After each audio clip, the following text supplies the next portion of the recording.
E eles escolheram se rebeliar contra o Senhor. Então a rebelião aconteceu por escolha.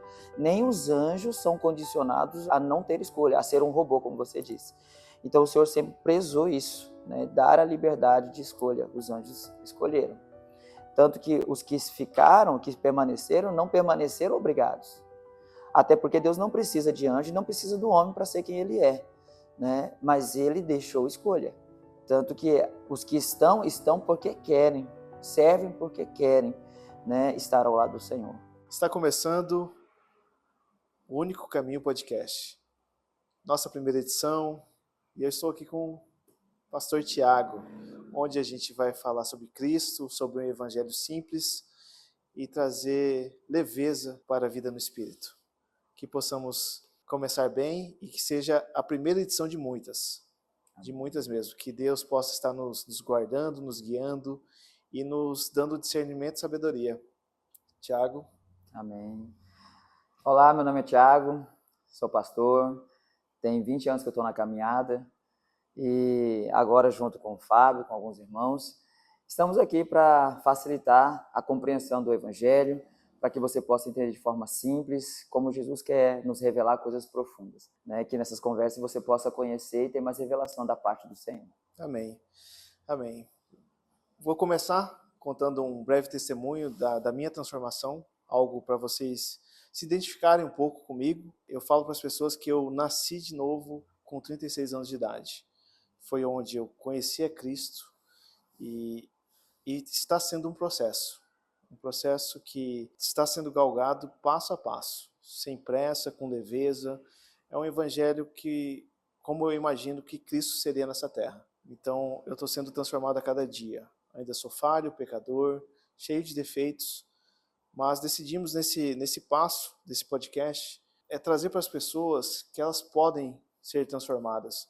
Que esse ditado que o mundo passa para todos, que as pessoas não mudam, não, elas mudam. Não vai acontecer do dia para a noite, é um processo de passo em passo, de fé em fé, mas a gente vai se mudando e a gente vai se moldando através de Cristo na nossa vida. Então, vão ser vários bate-papos com vários convidados, e aqui a gente vai estar trazendo o Evangelho, as Escrituras, que são muito importantes para nós, que eu acho que é o passo fundamental. Eu falo para as pessoas que conhecerei a verdade e ela vos libertará. E a verdade, gente, é essa aqui. Essa é a verdade. Se temos isso na nossa mente, no nosso coração, a gente evolui, caminha em paz. E essa paz, que excede todo entendimento, vai nos guiar de hoje em diante nesse podcast. Que a gente possa ser luz na vida de pessoas, que a gente possa esclarecer algumas dúvidas. Então é isso. Curtem o vídeo, mandem suas perguntas, deixem o seu like. E é isso. Esse é um breve comentário de como está sendo a minha caminhada, mas vai ter mais coisas.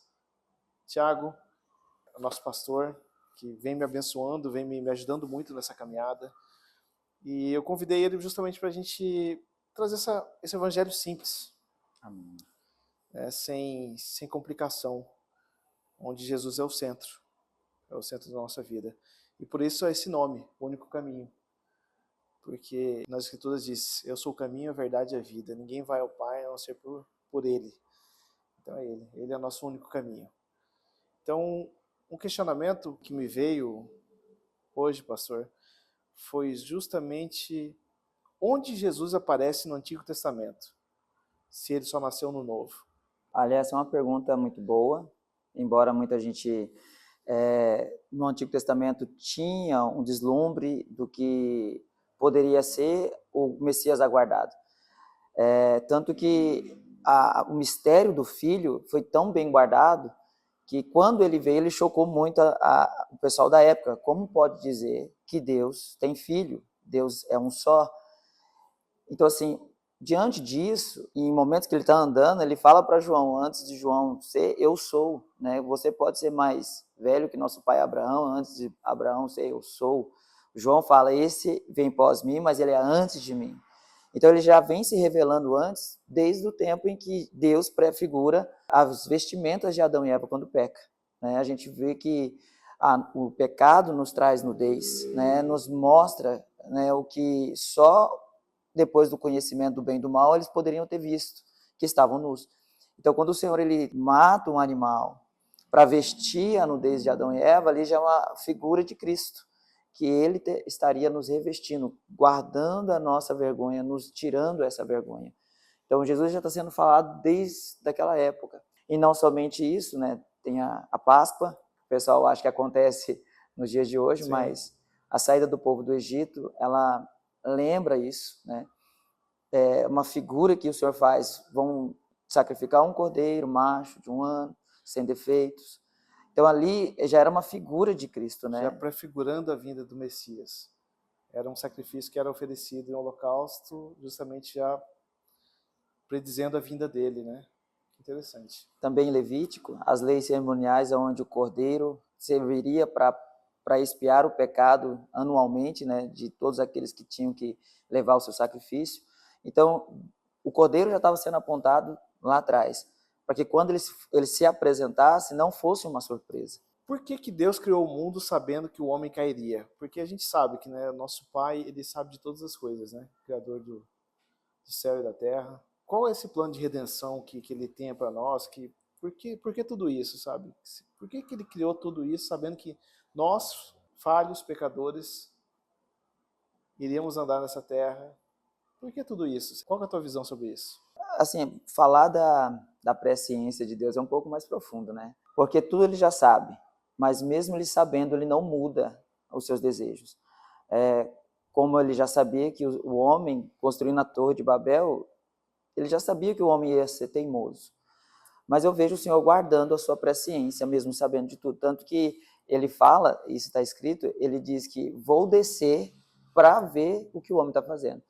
Então, será que ter um atributo significa que ele está usando o tempo todo? Entendi.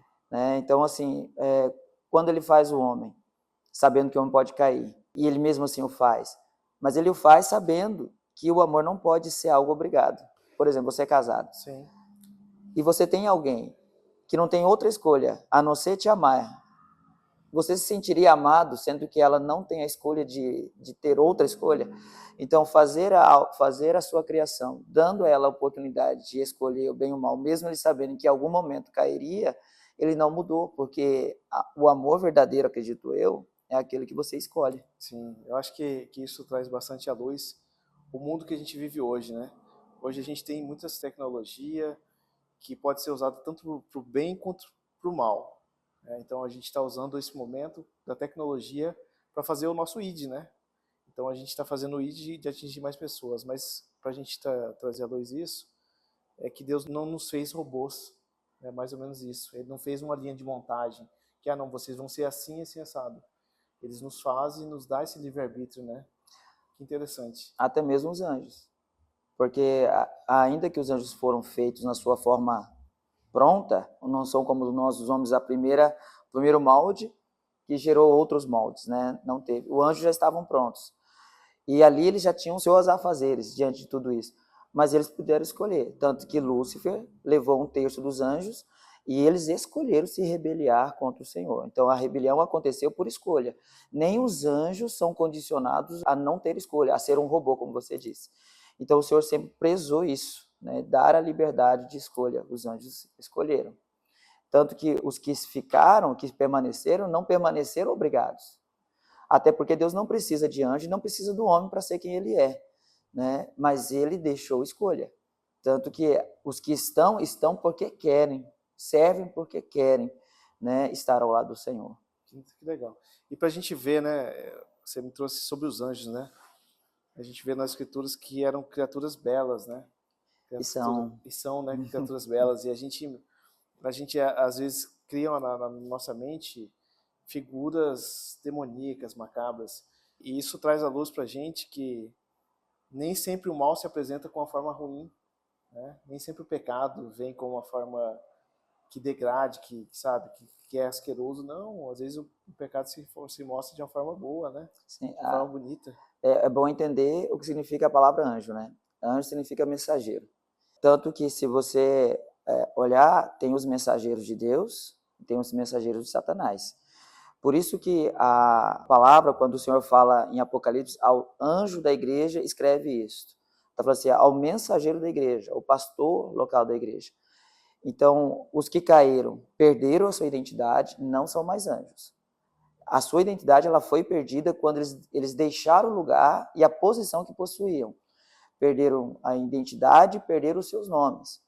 Tanto que Satanás ele tinha outro nome. E depois que ele perde toda a sua identidade angelical de mensageiro de Deus, então ele perdeu toda a sua identidade. E ele se veste da que ele quis viver, de pai da mentira, acusador. Então, muitas vezes, as pessoas falam assim, eu vi um anjo. Mas que anjo que é? Mensageiro de quem? Exato. Das trevas, da luz? Exato. O que você está absorvendo, se realmente vem do Pai, do Espírito, ou se é algo maligno, né? Se em forma de uma coisa boa. Sim. Isso é muito bom, né? Muito bom porque isso nos traz a obediência de seguir realmente aos passos de Cristo, né? De seguir o Espírito Santo em todo dia, sabe? Em todos os momentos. Qual que é o significado do sacrifício no Antigo Testamento? O sacrifício é um meio que Deus escolheu, né, para que ele fosse adorado. A gente olha a conversa que teve de Abel e Caim, mas a gente não vê quem ensinou. Mas nós sabemos que Adão e Eva conversavam com Deus na viração do dia. Então, quem ensinou sobre o sacrifício foi o próprio Deus. Foi um meio que ele trouxe para a humanidade poder entregar algo do qual Deus não precisava, mas para que expressasse o nosso coração. Tanto que o sacrifício no Antigo Testamento, ele cobria o pecado. Quem pagou o preço foi Jesus. Então, o cobrir o pecado era uma referência do que só Jesus poderia fazer lá na frente.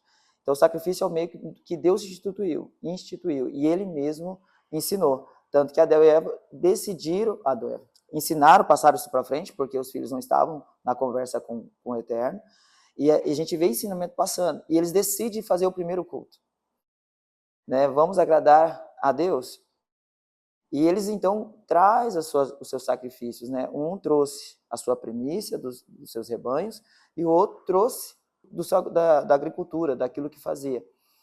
Então, como que eles sabiam? Alguém ensinou. Sim. Então, quem ensinou sacrifício é um princípio ensinado por Deus. Não foi o homem que inventou, não foi o diabo que inventou. A gente vê algumas religiões de matriz africana que usam o meio de sacrifício para as suas entidades. Mas eles copiaram isso porque quem inventou, quem criou esse sistema de purificação, de expiação, foi o próprio Deus. Ou até mesmo de gratidão, porque sacrifício não é só expiação. A oferta de Abel e Caim era de gratidão ao Senhor, é de querer agradar ao Senhor. Então, sacrifício é um meio que Deus nos deu para expressar gratidão, futuramente para expiar os pecados, porque não tinha outro motivo, a não ser porque o homem caiu, então foi o meio que Deus fez. Então, sacrifício também ecoa pelo que Jesus faria, porque só com o sacrifício, da exigência da santidade, alguém puro podia cumprir. Então é por isso que a gente vê as pessoas falando que Cristo é o sacrifício perfeito? Perfeito. Né? Porque se a gente olhar o tanto de sacrifício que Deus instituiu em Levítico, muito sacrifício.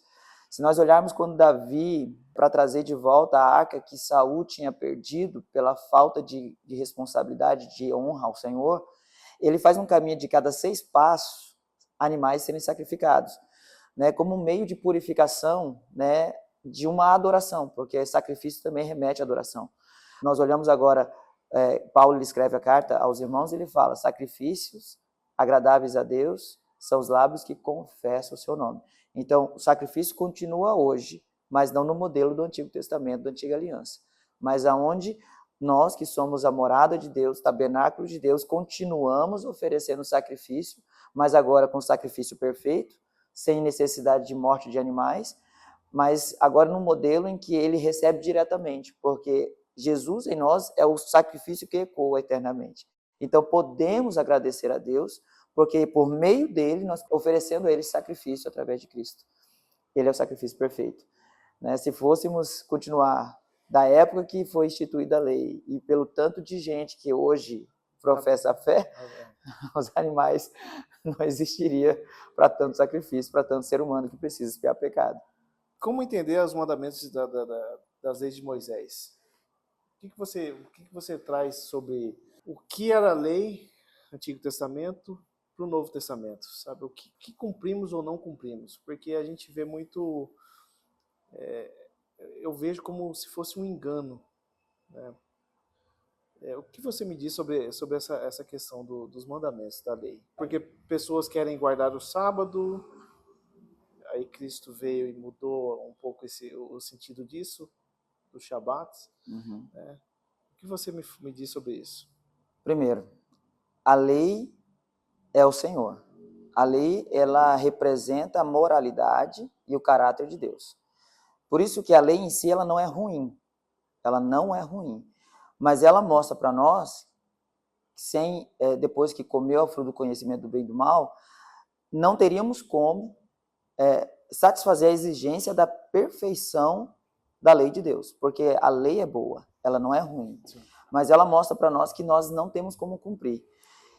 Ela veio para mostrar, vocês são pecadores, é impossível para vocês cumprir a lei. Tanto que a salvação desde o Antigo Testamento não era por meio da lei, mas tanto que Deus falou, Abraão foi justificado por meio da fé.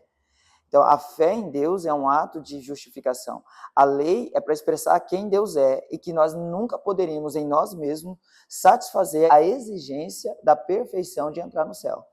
Né? Então, quando a gente ouve lei, a gente arrepia um pouco. Então, quando Jesus ele vem para cumprir a lei. Sim.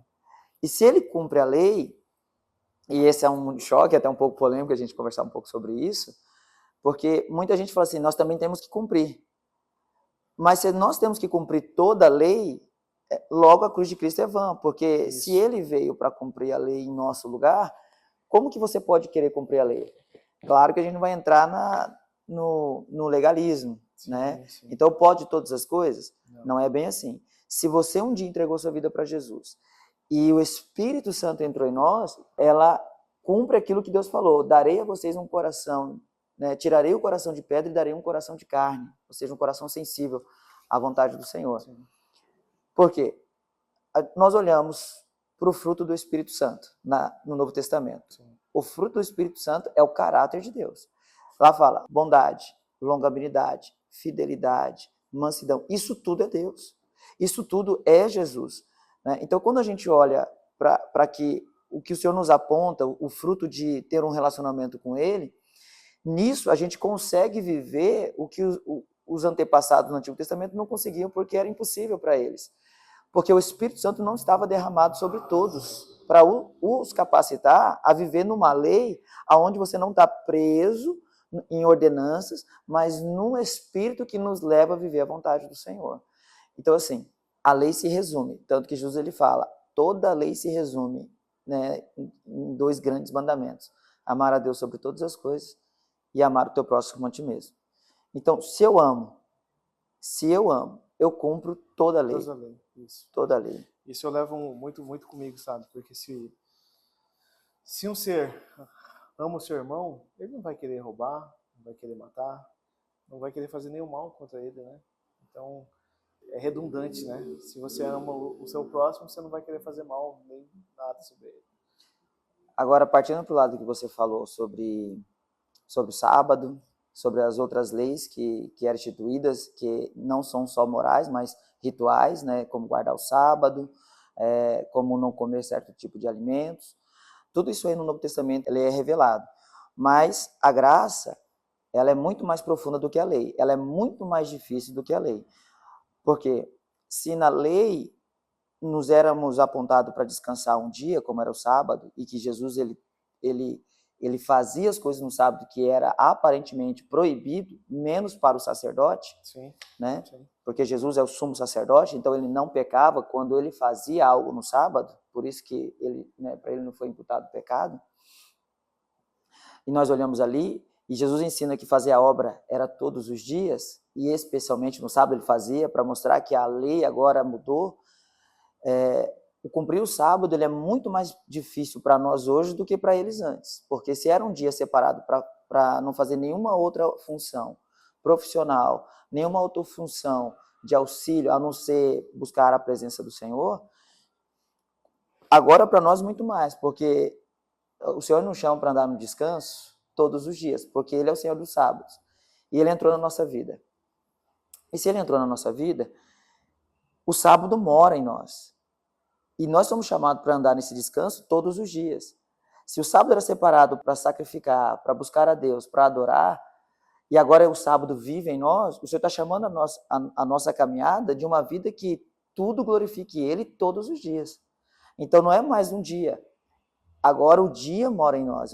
Esse dia, esse sábado, ele é o Senhor do sábado, ele é o sábado, ele é o nosso descanso. Ele mora em nós. Então o Senhor está falando assim, filho, a sua conduta agora é de alguém que anda comigo, que vive por mim e que se entregou por mim. Então ela é muito mais profunda. Um assunto mais profundo. Dízimo. Era lei e Abraão fez, e todo mundo sabe disso. Ele fez uma vez, né? Ele não ficou fazendo todos os meses, mas ele fez uma vez. Há um princípio nisso. Aqui, a gente olha aqui, Fábio, a gente vê que quando Jesus ele fala em Mateus 23, ele chama a atenção dos fariseus. É interessante que ele usa até um ditado da época, né? E ele diz assim, ó, ai de vocês, mestres da lei e fariseus, hipócritas, pois vocês não o dízimo da hortelã, do endro e do cominho, mas têm negligenciado os preceitos mais importantes da lei, a justiça, a misericórdia e a fidelidade. Vocês devem praticar essas coisas sem negligenciar aquelas. Guias cegos, vocês coam um mosquito, mas engolem um camelo.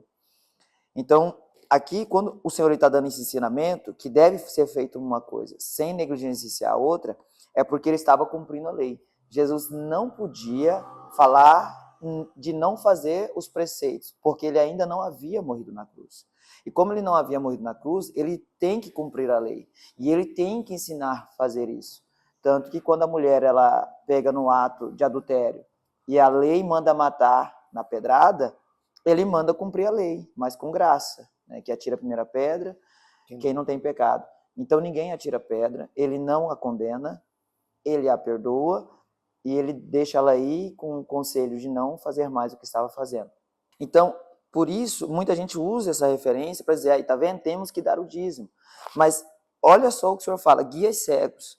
Vocês coam um mosquito e engolem um camelo. O que ele quer dizer com isso? Vocês se importam com coisas pequenas. Ou seja, mais importante do que você entregar o seu dinheiro é viver os princípios que o Pai deixou. E eles eram terríveis em cumprir coisas importantes, que é negligenciar, né, a prática da misericórdia, da justiça, do amor, da fidelidade. Então, eles estavam mais preocupados com coisa pequena, que não traz salvação, que não mostra o amor de Deus, que é pegar o dinheiro do povo, dar seu dízimo, dar sua oferta. E em vez de ensiná-los esse amor que Deus queria que eles ensinassem. Então eles falam assim, mas engole um camelo. Né? Então, assim, coisas que é insignificante, que não tem importância, vocês abraçam. Então esse ditado da época é muito importante mostrando para nós o que realmente importa. Isso é muito interessante, né? Essa leveza, né? Eu imagino Cristo operando em coisas simples, coisas leves, nada obrigado, nada forçado, nada imposto, né? Eu não consigo imaginar ele igual no Antigo Testamento, né? Aí vem o devorador, tem isso, né? Tem. Como consequência de desobediência. Desobediência, vem o devorador, como eu imagino um pai leve. A dispensação que nós estamos vivendo hoje é desse Deus que quer salvar. Claro que a sua justiça não é deixada de lado, mas o foco principal é: venham me conhecer através de Cristo, porque estou dando à humanidade a oportunidade de receber um plano perfeito da salvação. Nesse plano perfeito, agora, ele não está condenando, ele está querendo salvar. Nós olhamos para o reino de Deus e Jesus ele fala muito sobre isso. O reino de Deus é semelhante a um banquete, a uma grande festa. Jesus sempre está ensinando que ele chamou os seus e eles deram desculpa. Acabei de casar, acabei de comprar um campo, e sempre estão ocupados. Então ele abre a salvação para nós, os gentios. E nisso ele vai lá e chama os coxos, chama os aleijados. Então assim, A proposta do Evangelho traz todo mundo. Tragam todos. Alcance todos. É pela graça. Então, o Senhor, com a sua graça, Ele quer alcançar todos que estão perdidos, né? Você que está aí, muitas vezes fica com essa dificuldade de se aproximar de Deus. Jesus, Ele veio justamente para nós, os coxos, né? Os aleijados, os que estavam à margem da sociedade, distante de Deus. Não éramos povo de Deus, mas Deus escolheu nos fazer parte da família dele. Então, a religião coloca muita coisa da lei, traz tudo isso e, e quer fazer a pessoa vestir uma roupa de religioso como os fariseus faziam. E não entendeu que Cristo primeiro precisa entrar. Eles dão mais importância para coisas pequenas, como pegar o seu dinheiro, do que o que realmente importa, né? Que era os princípios de Deus.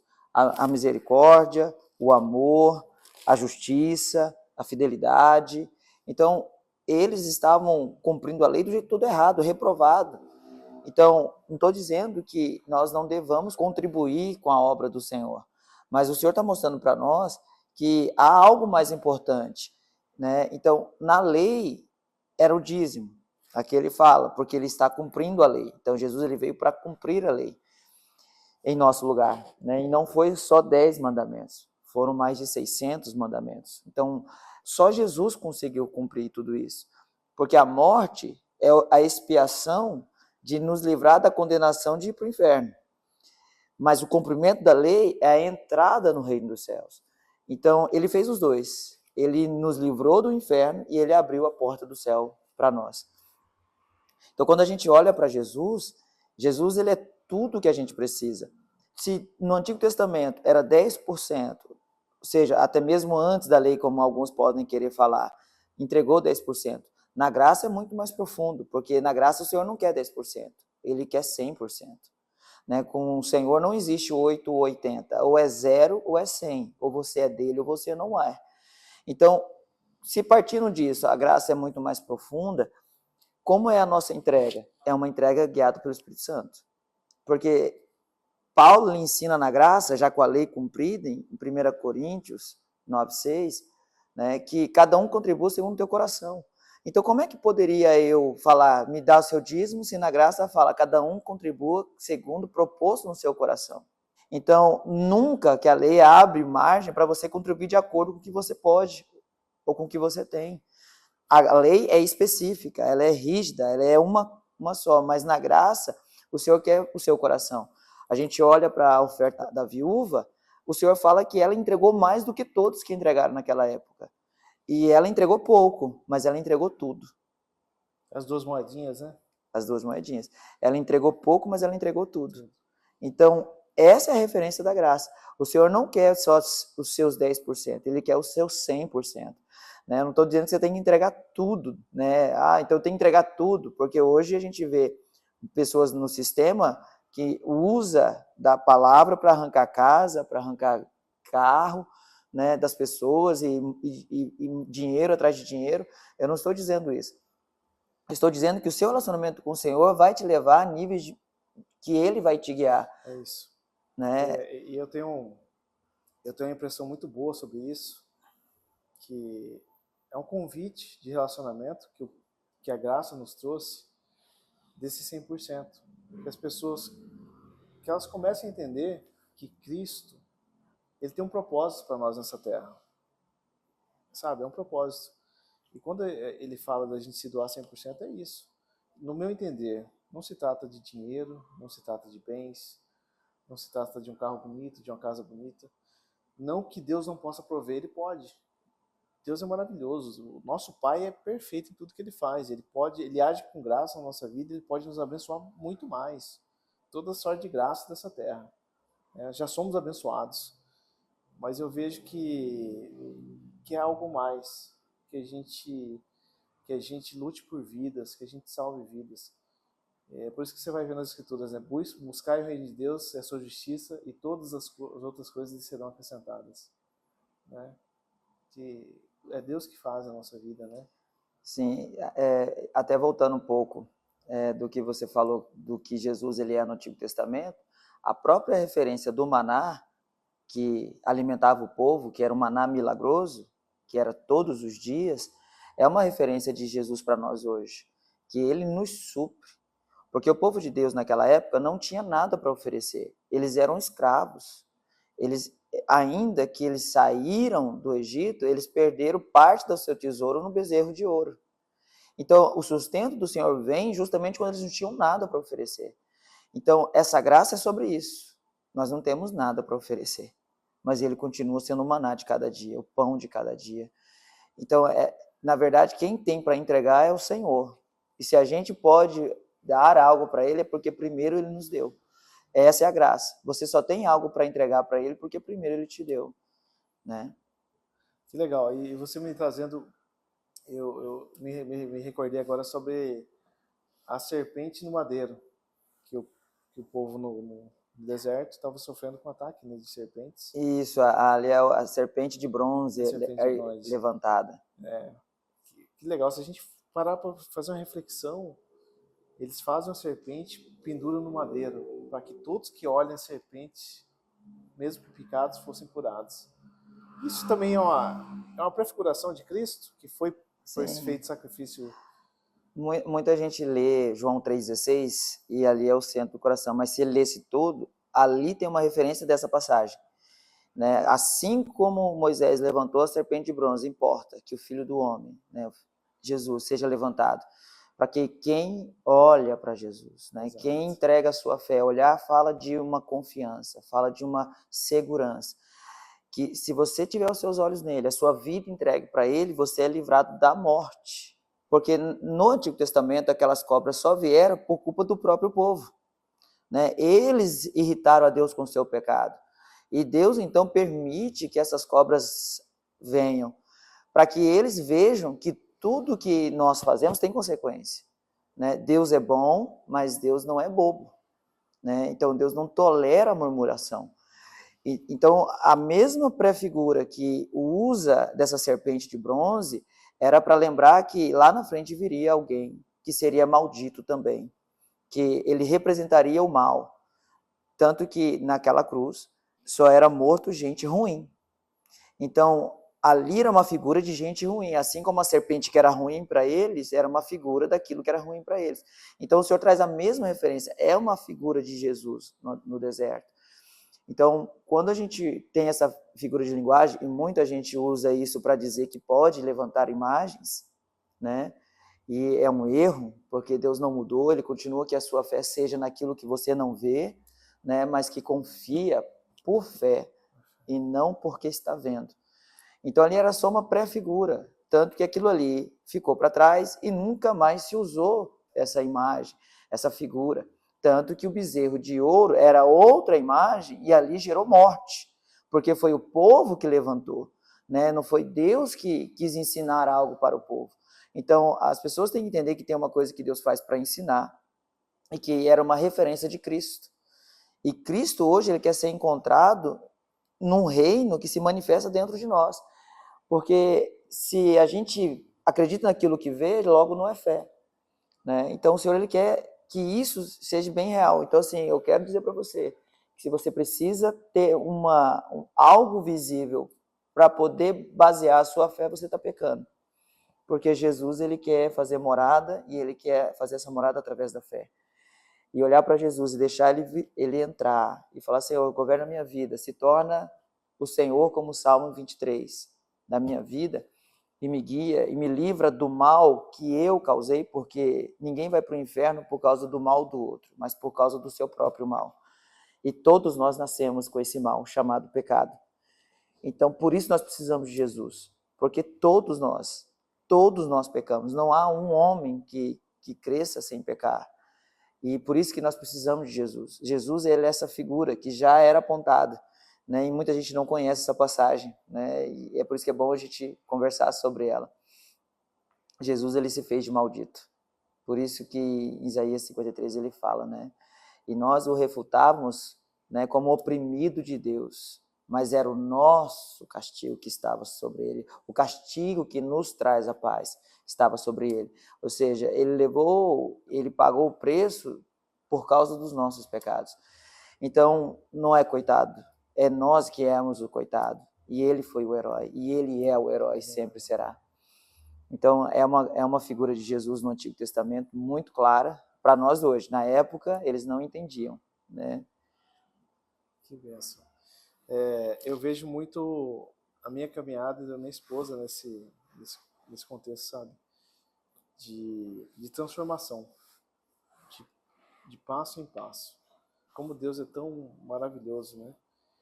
E é um processo, né? Estamos sendo lapidados, moldados até hoje, né? Não somos perfeitos, pecamos, erramos, mas eu falo que cada dia a gente está mais perto de Cristo e mais longe do mundo. E é uma luta, né, isso?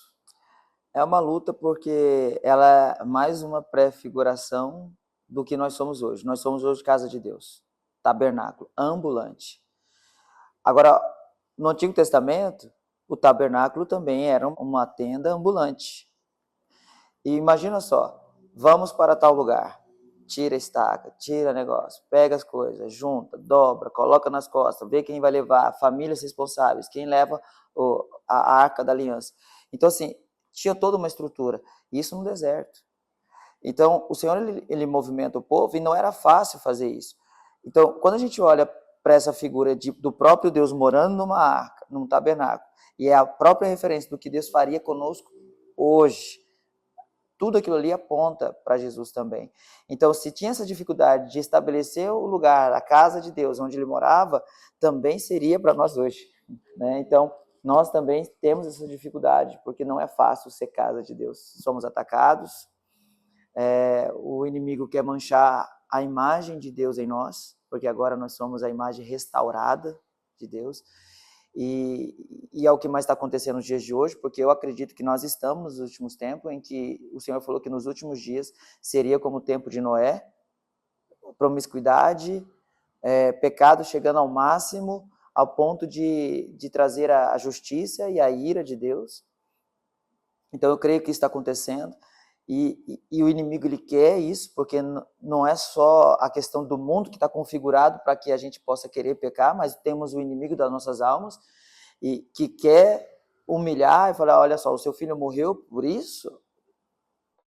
Então, assim, tem toda essa situação, e não bastando, nós temos um inimigo que se a gente não deixar ele mortificado, ele também nos atrapalha. A nossa carne. Acho que hoje... O que seria essa carne? Para as pessoas poderem entender um pouco disso. Essa luta, porque a gente vai ver nas escrituras que vai relatar que a nossa luta não é contra... Carne e sangue. Na tradução de hoje não é contra pessoas. Isso. É contra principados e potestades. E essa luta que a gente vive, né, entre carne e espírito, né? O que seria essa carne para as pessoas poderem ter um entendimento de o que é essa luta entre carne e espírito? Até difícil, eu lembro que quando eu vim para Cristo, quando eu vi essa expressão, eu achava muito estranha. Carne. Né? Você está na carne. Carne, a gente tem aquela referência de sangue, de açougue, vamos comprar uma carne, né? E vamos comer uma carne. Então, assim, só que com o tempo você vai se familiarizando e à medida que você vai estudando, vai ouvindo, vai aprendendo, você entende. O que é carne hoje? Carne é a natureza caída do homem, aonde ela é escrava do pecado. Então, essa natureza carnal, ela aponta para uma natureza que ela é inimiga de Deus, rebelde a Deus, que ela, por si só, ela tem em si essa insubmissão a Deus. Então, quando a palavra de Deus fala que nós estamos na carne, ou não andemos na carne, ou não deixa a carne dominar você, o Senhor falou assim, não deixa a sua velha natureza, porque já é parte do que era e não do que é, tomar o governo da sua alma, né? Então, assim, não é que essa carne, mas o mal está nessa carne, e ela pode nos levar a dirigir a nossa alma, né? O nosso psique, as nossas emoções. Se nós não nos alimentarmos do que é vida no Espírito, ela ganha força, e a velha criatura, ou seja, os velhos hábitos, a rebeldia contra Deus, a inimizade com Deus, ela começa a aflorar. Daqui a pouco você não quer mais ouvir louvor, daqui a pouco você não quer ler Bíblia, daqui a pouco você não quer estar junto da igreja para ali ter comunhão com os irmãos em adoração, em receber uma direção do Senhor, porque igreja é isso, aonde um edifica o outro. Então, se a carne estiver forte, você vai perdendo vontade das coisas que é espírito. Então, essa luta, ela é real, e por isso que nós temos que entender, quando nós estamos na carne, quando nós percebemos que estamos perdendo interesse por aquilo que se apresenta ser Deus, seja leitura de algo que é de Deus, seja ouvir algo que é de Deus, ou algo que expresse algo para Deus, que é a nossa adoração.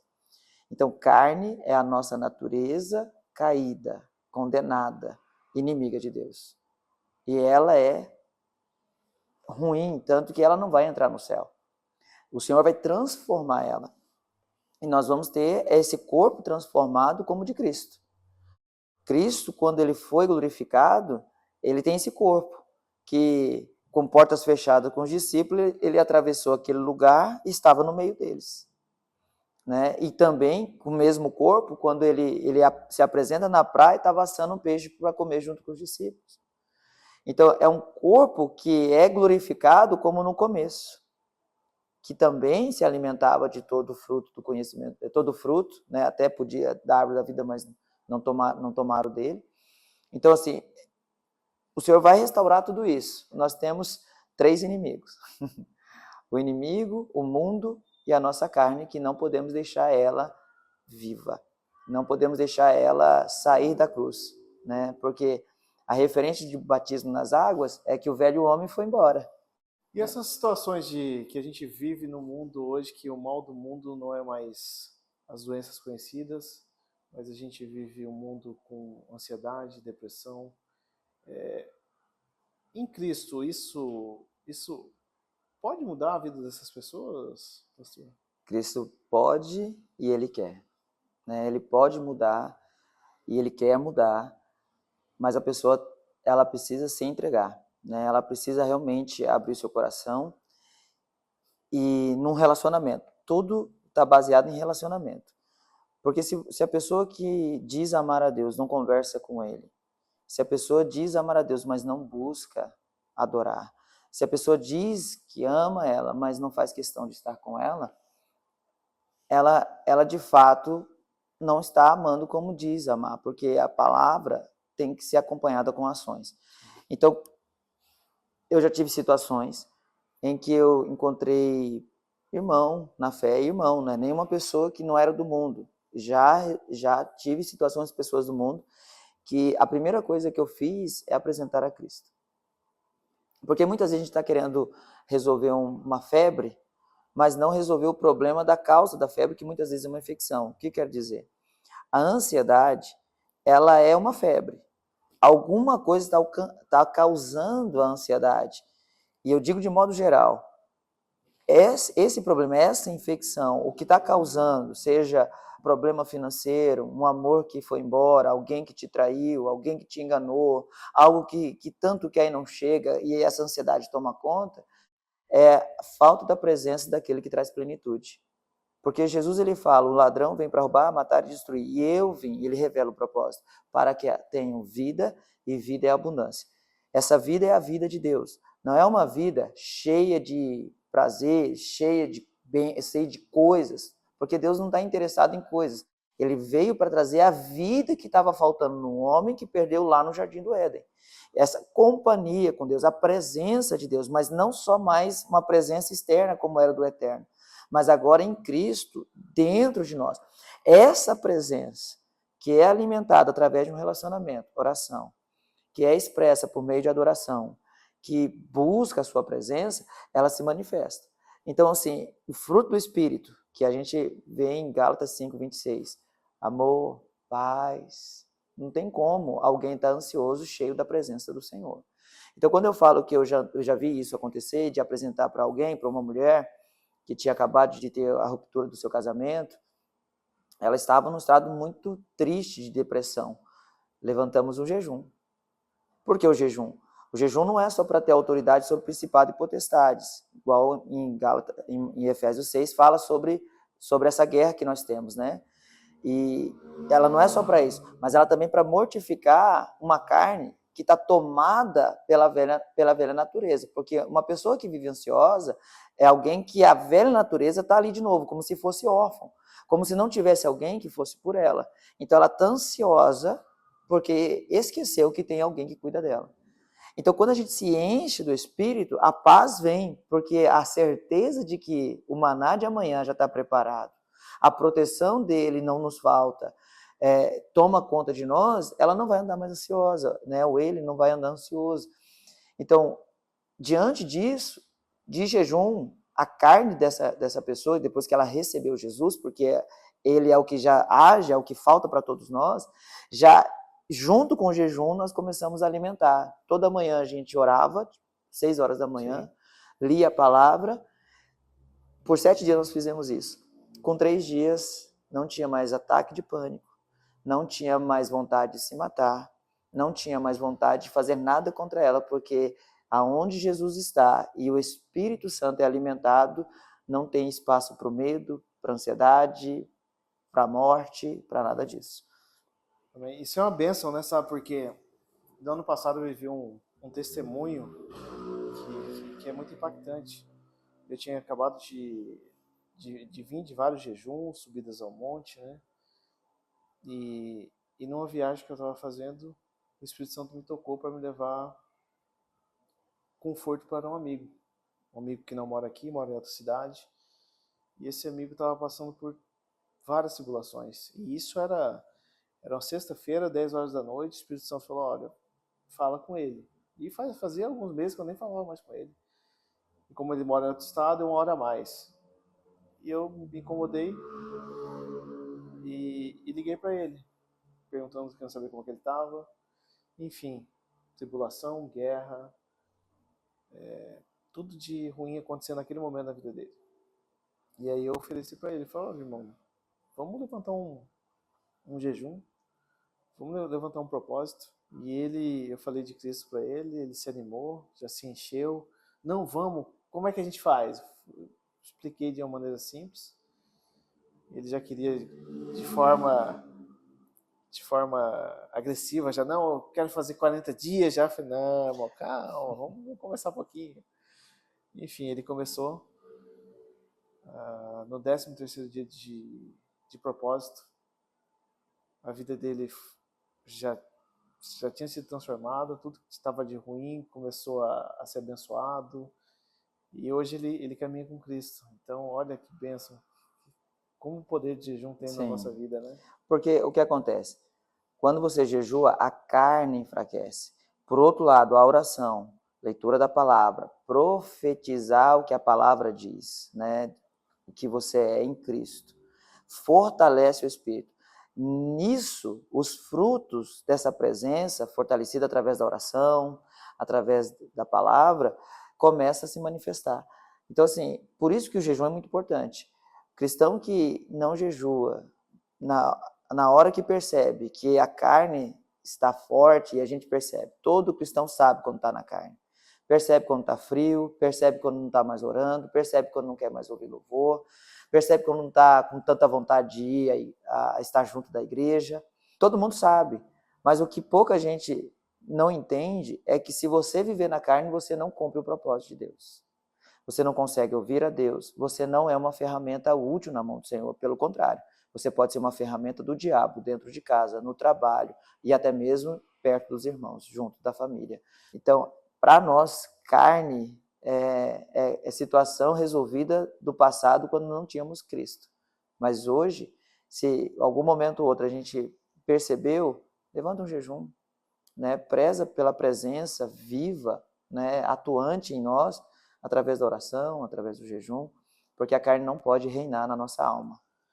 Pastor, para as pessoas que estão conhecendo o Evangelho agora, o que podemos oferecer para elas de leveza, de um Evangelho sem acusação, de que possamos trazer essas pessoas para Cristo? O que você nos indicaria para os irmãos da igreja, dos irmãos fora dela, que somos um só, né? Somos um só corpo. Não só para os irmãos, eu acredito que até para quem está vendo e está acompanhando essa conversa, ainda não tem Cristo, não tem Jesus, não tenha medo, né, de se entregar. Para os que estão começando agora, que já se entregaram, eu falo que falaram para mim um dia, né, quando eu entreguei minha vida para Jesus, eu queria batizar, eu queria fazer um monte de coisa, estava namorando, e um namoro igual todo mundo namora, não um namoro cristão ou um namoro em santidade. E eu dou graças a Deus porque o obreiro da época, ele falou para mim, ele falou assim, ó, Thiago, não se preocupa em querer fazer muita coisa. Continue buscando o Senhor, porque tudo que tem na sua vida vai acontecer na hora certa. Na hora certa você vai batizar, na hora certa você vai fazer tudo que Deus tem para você. Então, isso me tirou um peso, né, de que eu não tinha que fazer tudo na minha sede da empolgação de ter um encontro com Deus, mas porque tudo tinha um tempo. Então, eu continuei buscando a Deus mentindo, continuei buscando a Deus indo para festa em comitiva sertaneja, continuei buscando a Deus dessa maneira, e à medida que eu fui buscando, eu fui sendo transformado. Então, o que eu vivi, eu ensino, eu falo. Você nasceu na fé agora, você vai errar muito. Muito mesmo. É igual um bebê, literalmente, de uma criança. Você pode falar, não pega essa coisa do chão, não coloca na boca, ela vai colocar na boca, você vai ter que tirar, você vai ter que ajudar. Não coloca o dedo na tomada, tira o dedo daí. E é tanto não, né? Mas esse não, quem vai falar vai ser a palavra de Deus. Vai ser o Espírito Santo de Deus. Ele vai ministrar, pode usar alguém no púlpito, pode usar alguém numa reunião, pode ser que Deus fale com você como hoje pode estar falando. E aos poucos o Espírito Santo vai convencendo você que coisas do velho homem, né, de quando o Senhor te tirou do Egito, do mundo, já não convém viver mais agora com você. E eu sei que à medida que você vai conhecendo a verdade, você vai conseguindo se desvincular dela, daquilo que não faz parte mais da nova criatura, lavada e santificada por Cristo. Então o que eu digo é, persevere em buscar, independente dos seus problemas e pecados. Não viva, né, também de forma libertina, como se você pudesse viver no pecado. Não, seja sincero, Senhor, tem tanta coisa para mudar, me ajuda a mudar. Né? E você vai ver que a cada passo de fé que você andar com Cristo, você vai sendo liberto de coisas gradualmente vai sair da sua vida, algumas você nem vai perceber e vai embora, e outras você vai ter que fazer luta. Quando o Senhor tirou de mim na minha caminhada, eu era muito ignorante, muito grosso. A primeira coisa, o Senhor tirou a ignorância, mas tirou. Foi uma coisa que eu pedi, Ele tirou. Mas a mentira, eu tive que lutar para parar de ser mentiroso. E eu percebi que mentia, pai, ouvi uma ministração, o diabo é o pai da mentira, Senhor, eu não tenho o diabo como pai, eu tenho o Senhor, Senhor, eu não aceito aumentar a história, eu não sou mentiroso, eu não vou mais ser assim, eu não sou assim, eu sou... Então, coisas que ele tira, e você não vai ter problema quanto a isso, mas vai ter coisas que você vai ter que lutar. Em alguns casos, até pedir oração para o irmão, olha, e aí entra Tiago 3,16, confessa as vossas culpas uns aos outros, e oreis uns pelos outros para serem curados. E isso é uma cura de falha de caráter, e não uma cura física, como nos versículos anteriores. Então, eu digo, vai ter momentos que você vai conseguir, Deus vai tirar, vai ter outros momentos que você vai ter que fazer luta entre você e Deus, e em outros casos, nessa caminhada de fé, você vai precisar de alguém do seu lado, para que você possa vencer e receber a vitória que você já tem em Cristo. Né? E as promessas de Cristo para a nossa vida, irmão? Você poderia relatar algumas para as pessoas serem identificadas, para elas entenderem o que o Pai pode fazer para a nossa vida? Você tem algumas passagens que testificam isso para nós? Acho que a maior promessa que o Senhor deixou para nós é sermos filhos de Deus. É a melhor coisa que pode acontecer na vida do ser humano, é se tornar filho de Deus. Ué, por quê? Porque nem todos, não há quem nasça filho de Deus. Então, para se tornar filho, é uma obra que só Jesus pode fazer, quando você entrega a sua vida para Jesus. Quando você faz essa entrega, então você recebe esse grande milagre. Porque aqui você pode sofrer muita injustiça, muita coisa, e tem grandes promessas para nós, mas eu acho que a maior delas é essa promessa, de ser filhos e termos a vida eterna. Porque quando Jesus ele fala de ressuscitar, né, e de ter um novo céu, nova terra nos aguardando, esse foi um motivo de muito escândalo, porque aquelas pessoas na época, elas já tinham uma vida muito sofrida, Mas vem Jesus e fala, haverá um céu que não haverá dor, nem morte, nem pecado, é um paraíso, lá é perfeito e é na presença de Deus. Então, naquela época, as pessoas, eu quero isso. Porque a gente olha para o islamismo, para aquele pessoal que homem-bomba, eles morrem para um propósito eterno. Eles estão pensando naquilo, porque eles entenderam que melhor do que viver aqui é viver com as promessas. Então, o povo de Deus tem que entender que a maior promessa é morar com Deus, livre de toda maldição, né? Além disso, a vida eterna, não tem morte que a gente vai viver, porque a morte é a separação de Deus e o homem, por isso que a grande promessa é morar com Deus, é estar com Ele. E pós isso, né, tem as promessas que o Senhor deixou, que é a autoridade no nome dEle, a gente pode subjugar o inimigo e colocar ele no lugar dele, que é debaixo dos nossos pés. A promessa de que espiritualmente nós estamos assentados com Cristo nas regiões celestiais. Então, se nós estamos assentados com Ele, nós já temos direito de viver tudo aquilo que Ele é para nós também. Por isso que nós somos co-herdeiros com Cristo. Ou seja, se Cristo tem o céu, nós também temos. Se Cristo tem livre acesso ao Pai, nós também temos. Tudo isso é Cristo. E se Cristo venceu, nós também podemos vencer aqui, né? O mundo, o pecado, e nós já somos, né, vencedores, o pecado não tem mais poder contra os filhos de Deus. Qualquer filho pode vencer qualquer vício, filho de Deus, é uma promessa. Qualquer filho pode viver saúde plena, promessa, porque ele já levou as nossas dores e as nossas enfermidades. Então, assim, nós podemos ter auxílio nos momentos de fraqueza, porque o Senhor é nosso advogado, não tem ninguém que interceda por nós a não ser Jesus. Então, são promessas de um Deus que está sempre ao nosso lado. E ainda assim, temos o Espírito Santo que Ele prometeu e nos foi entregue, né? E Ele intercede por nós com gemidos inexprimíveis. E tem muitas outras ainda, né? Cabe aqui um dia para a gente começar a falar de cada uma delas. Porque ser amados por Deus, aceitos por Deus, porque em Cristo nós somos amados, não precisamos fazer nada para que isso aconteça, Ele já nos ama em Cristo, nós já temos esse amor por nós. Então, assim, a gente pode falar de muitas coisas, né, que o Senhor deixou para nós. A gente lembra daquelas, posso todas as coisas naquele que nos fortalece. Podemos passar por momentos fáceis e momentos difíceis, porque Ele está conosco, Ele não vai nos faltar, né, como diz em Salmo 23. Então, a promessa de poder viver uma vida cheia de paz, porque o mundo anda correndo, igual você falou no começo dessa pergunta, no dia a dia, essa correria, mas nós podemos, né, viver nesse mundo em paz, porque Ele nos deixou a paz.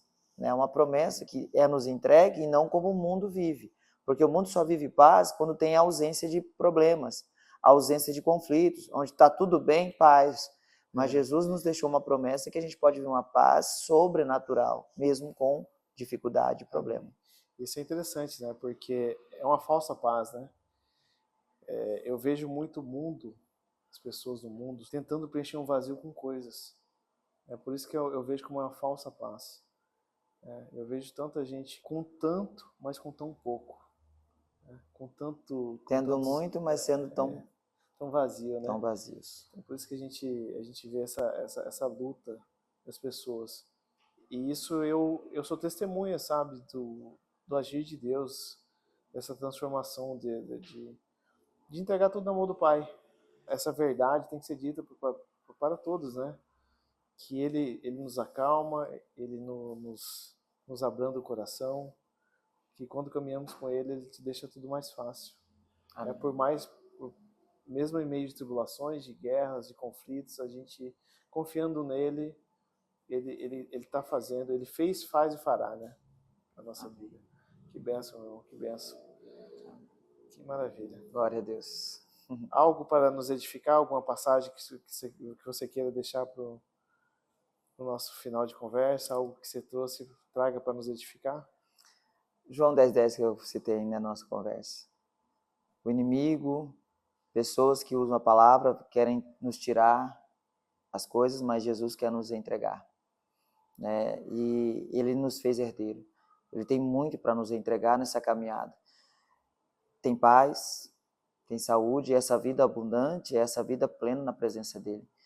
Então, que você possa buscar, né, o Senhor e saber que ele tem essa vida para nós e para todos, ele não faz acepção. Ele quer nos dar essa plenitude de uma família restaurada, né, de um casamento abençoado, de filhos, né, que cresçam na sua presença, aonde eles possam desfrutar de um lar que foi deixado para nós e perdido por Adão, mas restaurado em Cristo, né, de uma família abençoada na presença do Senhor. Né, ele é a nossa bênção e a nossa abundância da presença de Deus é a vida de Jesus. Que todos nós possamos continuar, prosseguir em buscar a Cristo, para a glória de Deus. Amém. O que você poderia dizer para nos edificar? Promessas, que Jesus disse antes de subir aos céus, né? Que ele iria, mas ele enviaria o Consolador, o Espírito Santo. É interessante que Paulo ele fala para os irmãos, ele lembra disso, e ele deixa descrito na carta de 2 Timóteo, capítulo 1, verso 7, pois Deus não nos deu um espírito de covardia, mas de poder, de amor e domínio próprio. O Senhor ele nos deixa essa promessa do Espírito Santo, que agora todo cristão que tem a vida entregue a Jesus, ele tem o Espírito Santo. Esse Espírito Santo nos capacita a não ser mais medrosos. Ele nos capacita a fazer coisas que não faríamos em outro tempo, onde não tínhamos a presença de Deus. E ele fala, e esse Espírito, ele te dá essa capacitação de poder. Você pode, né, ir além do que você jamais iria sem a presença de Deus. Então essa promessa é maravilhosa porque ele diz assim, ó, e eu te dou o domínio próprio. Você tem esse Espírito que você consegue dominar o medo que às vezes quer te paralisar. Né? Então é uma promessa da presença de Deus que nos capacita para vencer. Então com o Senhor nós podemos passar, superar problemas, né? Não há problema que possa se apresentar como gigante, sabendo que nós podemos todas as coisas naquele que nos fortalece.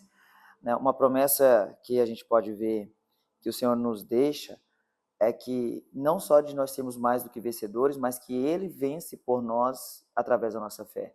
Então tem uma promessa que fala em 1 Coríntios 15, 57, diz assim, ó, mas graças a Deus que nos dá a vitória por nosso Senhor Jesus Cristo. Né? Paulo aqui ele fala que nós temos vitórias com a graça de Deus, através de Cristo Jesus. Então nós podemos ter vitória contra o mal que se levanta contra a nossa casa, contra o mal que se levanta contra os nossos relacionamentos, seja familiares, sociais, profissionais. Então o Senhor está dizendo assim, ó, graças a Deus. Por isso que nós não podemos abrir mão de andar com o Senhor. É uma promessa que em Cristo nós temos vitória. Né? E atestando essa verdade, outra, na segunda carta que ele manda para os irmãos de Coríntios, em 2 Coríntios 2, 14, ele diz, graças, porém, a Deus que em Cristo sempre nos conduz em triunfo e por meio de nós difunde em todo lugar o cheiro do seu conhecimento. Então, quando o Senhor ele fala aqui que sempre nos conduz em triunfo, ou seja, se nós andarmos com Ele, nesse relacionamento de orar, de estar na sua presença, de viver os seus ensinamentos, ele falou assim, filho, tudo que eu permito chegar na sua vida, ele já tem um decreto de vitória. Então, há uma vitória para nós preparada em cada situação, batalha que Deus deixa chegar até a nossa vida. Então, a gente não precisa ficar desanimado quando um problema chega. Peraí, tenho vitória para essa situação. Né? Então, eu não sei qual o problema que você possa estar enfrentando, nós temos promessas de que Deus ele é a nossa vitória e nos dá a vitória em Cristo Jesus. Seja qual for o gigante que se apresenta contra você, o gigante do desânimo, o gigante de um diagnóstico que o médico diz não tem mais jeito, mas lembre-se, nós temos vitória preparada em Cristo para cada problema que vem até a nossa vida. É uma das promessas que a gente não pode abrir mão. Falar, Pai, eu lembro das suas promessas. E o Senhor prometeu que o Senhor sempre me conduz em triunfo. E sempre é sempre. Ele tem algo para nós em toda e em qualquer situação. Amém? Amém. Gente, Tiago, muito obrigado. Amém. Muito obrigado pela edificação. Muito bom estar junto contigo nessa noite. Ouvir mais a palavra de Cristo. Muito obrigado mesmo. Que esse seja o primeiro de muitos. Amém. Para o pessoal aí, curtem o vídeo, compartilhe. Leve a palavra para mais pessoas. Qualquer dúvida que vocês tiverem, estamos aqui abertos para receber dúvidas, para poder fazer uma visita, uma oração, tudo que a gente tiver ao nosso alcance, estaremos fazendo. E é isso. Eu Obrigado, agradeço gente. a oportunidade, né? Sempre que for falar de Cristo, pode contar comigo. Amém. É. E será convidado mais e mais vezes, meu irmão. Espero que Cristo possa ser o nosso centro, nosso alvo, e que possamos estar edificando mais e mais vidas. Amém. Obrigado e até o próximo.